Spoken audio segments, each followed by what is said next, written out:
បាទនេះដល់គូឯងចុងក្រោយហើយបងប្អូនបាទដំរីប្លុកផលសុភ័ណ្ឌជួបជាមួយនឹងកីឡាករឡាវបងប្អូនអត់បានស្គាល់គាត់ទេទើបថ្ងៃនឹងធ្វើអញ្ចឹងក៏មិនដឹងថានិយាយយ៉ាងម៉េចដែរតែស៊ូប្រម៉ូទ័រថាល្អបាទឡាវនេះមិញបើស្រែកអីណាមិញទេបាទចាំមើលបាទទប់ទល់បានបន្ទប់ទល់បានយកតន់ដឹងទេបាទបាទជាមួយអ្នកលេងដំរីប្លុកពីគៀតទៀតមកបង្ហាញទេណាបាទ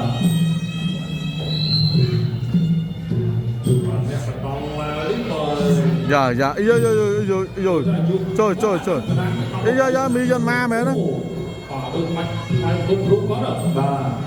អូបាទចំបាត់ហើយគឺប្លែកមែនបាយគ្រូបងប្អូនប្លែកមែនចាប់ប្រទេសឡាវអូអ្នកបដាហាត់មួយឡាវចាប់ប្រទេសឡាវជម្រើសជាតិទៀតអូបាទនេះគឺគេលំដាប់ដែរបាទហើយក៏រកថ្ងៃក៏ហាត់ពីប្រភេទបើចេះទាំងមួយឡាវចេះទាំងវូស៊ូអូហើយវូស៊ូផ្នែកជម្រើសជាតិទៀតបាទចាំគាត់នៅក្លឹបវូស៊ូពីជីនទេបាទតែចាំមើលអស់នេះព្រោះថាយើងមិនដែលស្គាល់មកទេដោយសារតែនេះគឺជាការលើកទី1នៅសង្គមបកកេះមកបាទបកកេះនៅសង្គមបាទហើយមកប៉ះសេរីចាស់មកសល់ហ្នឹងស៊ូផលសង្វរថាមករយៈនេះឃើញរៀងសាបណារឿងខ្វះជាតិនិយាយស្មើបាទគាត់ថាបងអើយអាពេលខ្លះសាបហ្នឹងដាក់កកអីច្រើនអាដាក់កកនឹងជាតិបាទទៅថាសិក្សាទៅលើដៃគូដែរបាទលើដៃគូដែរដៃគូប្រគល់របៀបម៉េចគាត់ត្រូវចេញរបៀបម៉េចគាត់ថាអត់ចេះតែកម្រោលអត់ចេះតែញ៉ាំទេគាត់សិក្សាណាដៃគូថាគាត់ត្រូវហូបបានគាត់នឹងខ្វាច់ហូបដៃគូថាអញនឹងទឹកទៅវាយដោះយកបន្ទូវិញបាទនេះគឺជាជំនាញគាត់ទេបាទហើយបុគ្គលបច្ចុប្បន្ននេះកណ្ដាលវ័យរបស់គាត់ក៏រៀនច្រើនហើយអញ្ចឹងមិនអាចថាបាក់ជ្រុលបាទប្រើកម្លាំងដូចតែពីក្មេងទេបាទអញ្ចឹងឥឡូវនេះគឺការកំព្យាវ័យមួយច្បាស់វិញ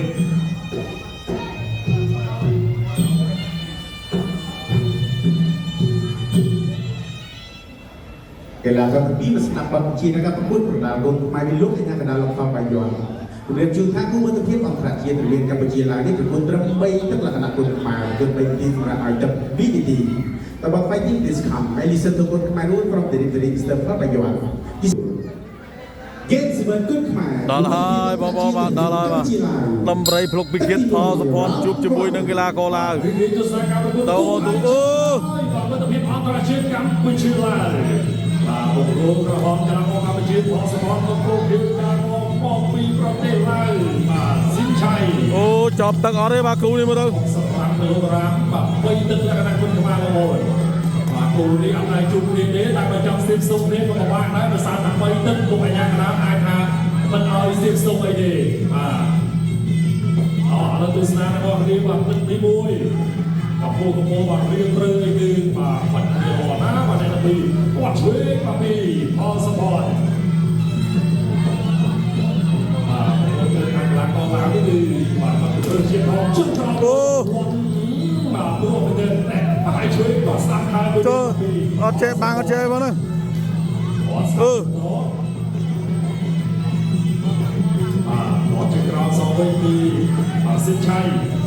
គាត់ស្ដាប់ពីសភ័ណ្ឌអាយុយបាទកំជិះក្បាច់វូស៊ូបាទវូស៊ូអត់ទៅនិយាយពីខ្លួនក្បាច់ដល់មុនបាទគាត់ឆ្វេងមកពីសិនឆៃបាទចូលមកឯសា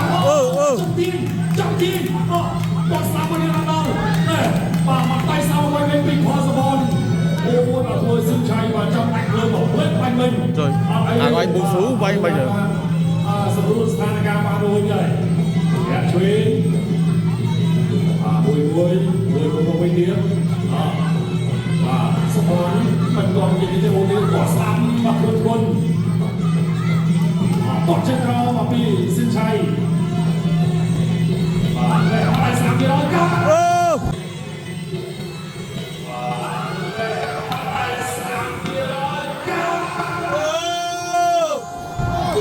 ទៅបណ្ដោយ 5, 6,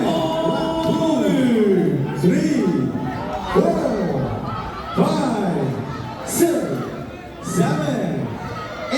8 now